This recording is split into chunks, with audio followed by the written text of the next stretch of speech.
Hey YouTubers, I'm XNation1980 here with a overdue update, Christmas haul, Blu-ray update, and other things.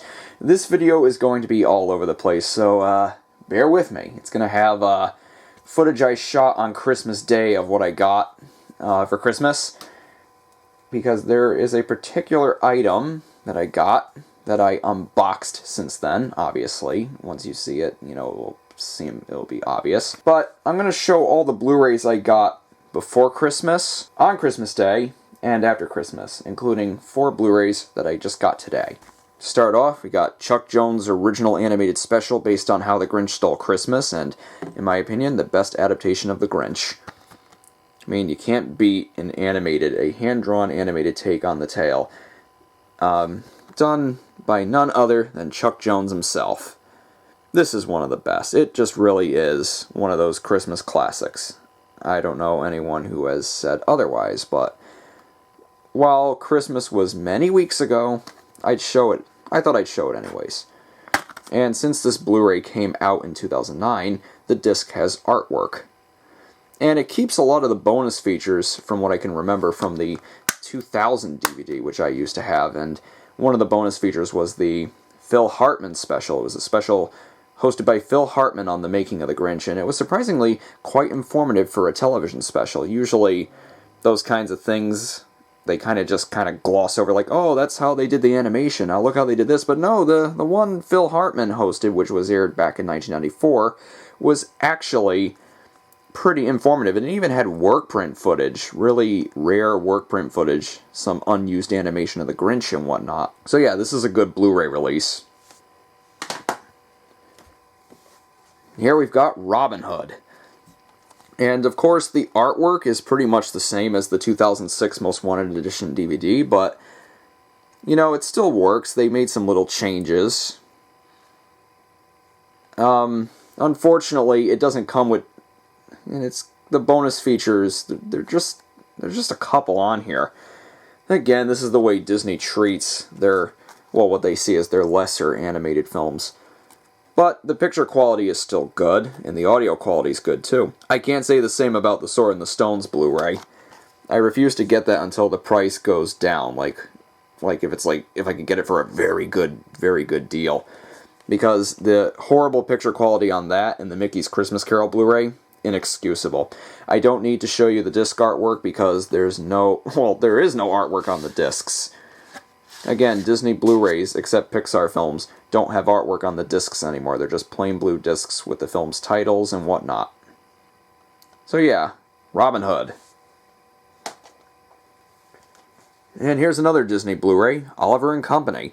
Now, for those of you who read my blog regularly, you'll know that I've criticized this film quite harshly. And it is in the 5th tier on my best to worst Disney animated classics list. That's the bottom tier. But I still consider Oliver and Company okay, not bad. I just consider it kind of meh.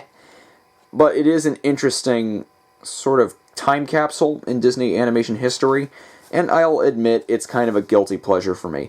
But as a film, I think it's just but I personally enjoy it. Probably because, you know, I'm into the history of Disney, the history of animation, and, you know, having a film like this, you know, it's just interesting to watch, for me. And even though it's, like, ridiculously dated, I do enjoy the 80s tone of it. Ah, well. And here we've got National Lampoon's Christmas Vacation. Now, I've always found this film to be funny. Sure, it's not great, but I always got a kick out of it. It's good, it's good, it's good, it's good, it's good. And this is a much older Blu-ray release. And there's artwork on the disc. Shocker! Alright, moving on to the Blu-rays I got on Christmas Day. To start off, we got the Looney Tunes Platinum Collection Volume 1. And this is an excellent set.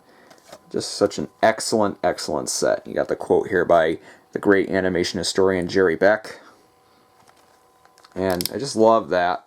Not only is it a 3-disc set with the greatest Looney Tunes cartoons uncensored, but also it comes with this really nice book. Yep, 3 discs. Look at that. And right now, Warner Brothers, or more appropriately, their legal department, they're kind of stifling the home video division. They want to put out Tom and Jerry Golden Collection Volume 2, but they're preventing two particular cartoons from ever seeing the light of the day in that series. And consequently, I think this is also holding up the release of the third volume in this Looney Tunes Platinum Collection series. But definitely get this set and the second volume. They're both excellent, excellent sets. They are must-haves. And speaking of which, here's the second volume. No big book this time, but still a very, very good set.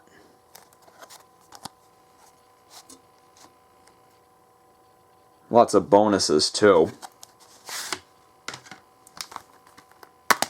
Disc artwork. Alright, moving on. Here we've got Brother Bear. Slowly but surely, I am finishing my Blu-ray collection of Disney animated classics. And while I think Brother Bear is a very flawed movie, I still like it. I still think it has very good intentions, and it had very good intentions, and the animation is some of my favorite in a more recent Disney animated film. It's just really beautiful to look at. Being a fan of, paintings and artwork of the wilderness, the artwork in this film just really shines. And since this is a post-2012 Disney Blu-ray release, no artwork on the disc. So I don't need to show you the Blu-ray disc itself. And here we've got Volume 5 of Futurama. And I gotta get the other volumes, and I need to get the first couple of seasons on DVD, though I really hope that Fox or whoever owns the rights just releases the entire series on Blu-ray. That would be great. Anyways, I used to watch Futurama religiously back in 2003, 2004, 2005, up until it was taken off of Adult Swim. Packaging is great as always. I love the theme of the packaging. Very 50s sci-fi poster-esque. Anyways, when I revisited it a couple years ago, it was just so damn funny. All the jokes that I didn't get back when I was 10 or 11 or 12, I totally get them now. It's just so funny. But yeah, slowly but surely, I gotta get all of Futurama on home media in one way or another. Alright, here we got Django Unchained.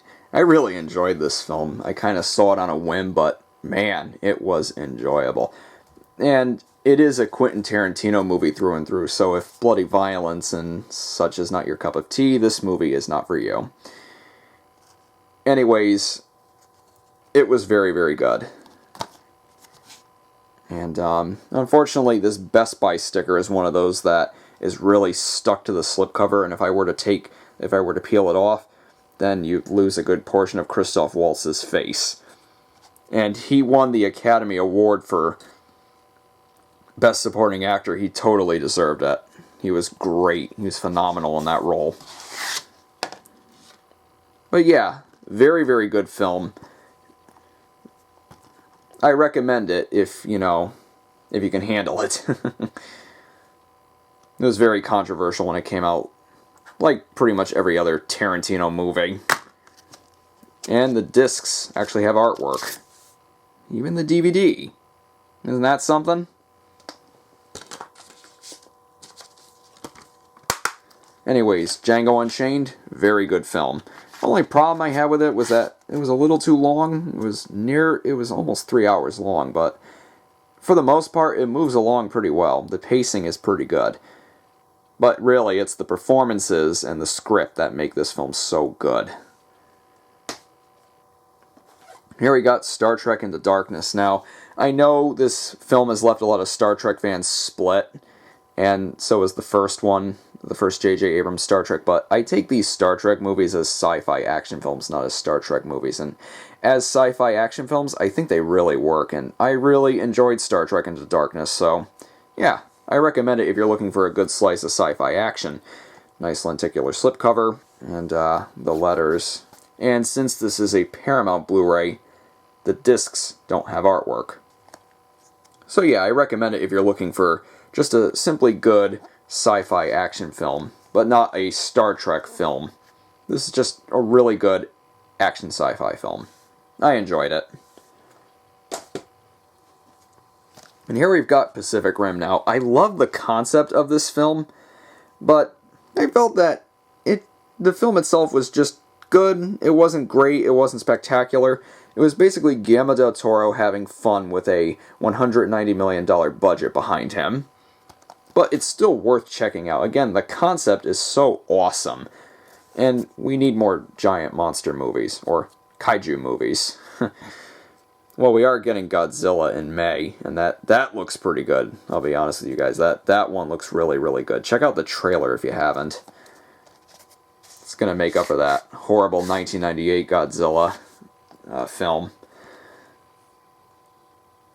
Anyways, the discs have artwork. You got the Blu-ray itself, and the 3D Blu-ray, and also the special features and the DVD. Yes, even the DVD has artwork.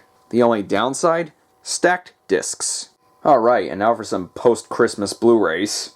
First off, Paul McCartney and Wings, Rock Show, a 1980 concert film that documents the a concert from the 1976 Wings Over America tour, which was very, very highly successful. This was during Paul's sort of arena rock era that sort of began with Venus and Mars, and then he started making some more pop-oriented, like light pop-oriented stuff, which can be heard on Wings at the Speed of Sound. But this is a great showcase of what Wings was like back then, and the live performances are pretty damn good.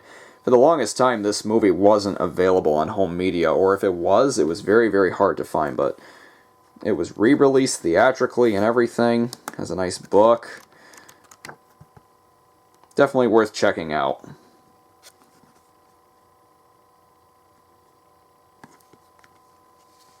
Comes in a very nice case, too.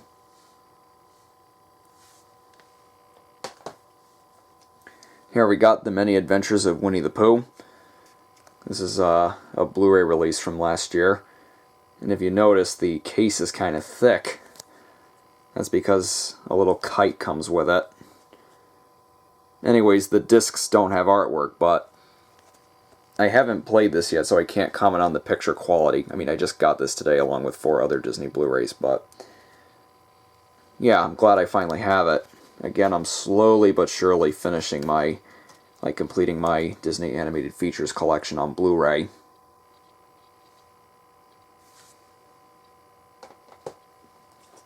Here we've got The Fox and the Hound.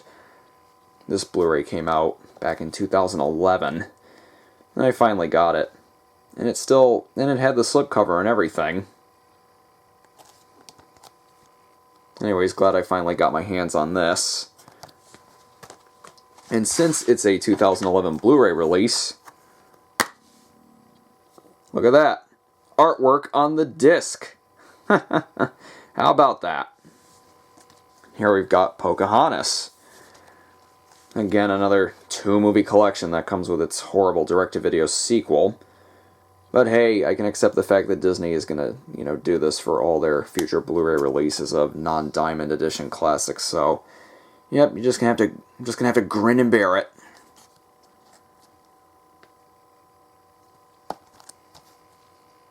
Actually, the Blu-ray disc is spinning in my PlayStation 3 right now. Finally, Atlantis: The Lost Empire. No slipcover. And it has the best artwork out of the 4 Disneys I just showed. Well, I think it has the best artwork. It looks just like the original theatrical release poster. No slipcover.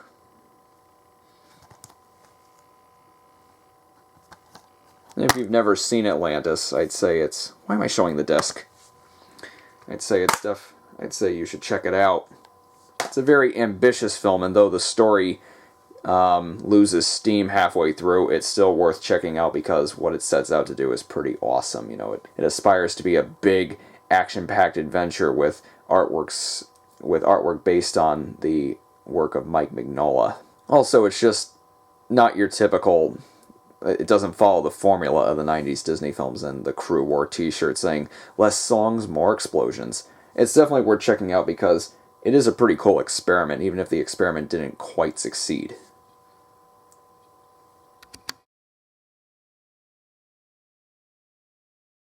Got this iHome speaker. Why did I say iPhone? But yeah, it works with your iPhone or iPad. Yeah, very curious to see how good this thing sounds. I mean, it's pretty good for what it is. It's one of those things that, I think it lights up too. Probably does. Yeah, it's very nice. And also a stylus. Very nice. First up, The Art of Wreck-It Ralph. And I have a couple of the Art of books, of the Pixar features, of course. There are quite a few that I'm missing, and they're starting to make more Art of books for non-Pixar and non-Disney films, but I had to get the Art of Wreck-It Ralph sooner than later. And yeah, I'm really excited to read this. I just love concept art. I love work-in-progress stuff. And of course, I love Walt Disney Animation Studios' recent output. And Wreck-It Ralph is one of my favorites of the last 5 films. In another LP, we got a Jeff Beck one once again. And friends from California gave me this one, much like the last one. This is Jeff Beck, Tim Bogert, and Carmine Appice. I hope I'm saying that name right. Forgive me if I'm wrong. I think it's Appice. Yeah, this album is from 1973, and I've actually never heard it before, and I'm getting into Jeff Beck, so I'm in for a surprise. And finally, the big one, Disney Infinity. Yep, I finally got it. Really, really looking forward to playing this. Heard nothing but great things about it, and it just seems like the kind of game that I would love. And of course, the starter pack comes with Sully, Jack Sparrow, and Mr. Incredible. I haven't opened it yet, but yeah, I thought I'd show you the box. So yeah, I'm off to a good start. And of course, I only have a couple Disney Infinity figures. As you can see there's Captain Jack Sparrow. There's Mr. Incredible, Wreck-It Ralph, Sully, and Mike. I have a couple discs too. Got Tron from the Tron Uprising version of Tron. That gives you extra sparks whenever you collect sparks. And we got a Bolt disc, which gives you super strength. It's pretty cool. As for the hexagonal power discs, we got the Frozen one here with Anna on it. And a Frankenweenie one with Victor on it. Also this pretty cool keyboard for my iPad. It's a Logitech keyboard. It's pretty cool. Anyways, thanks for watching. This is IMAX Nation 1980, signing off.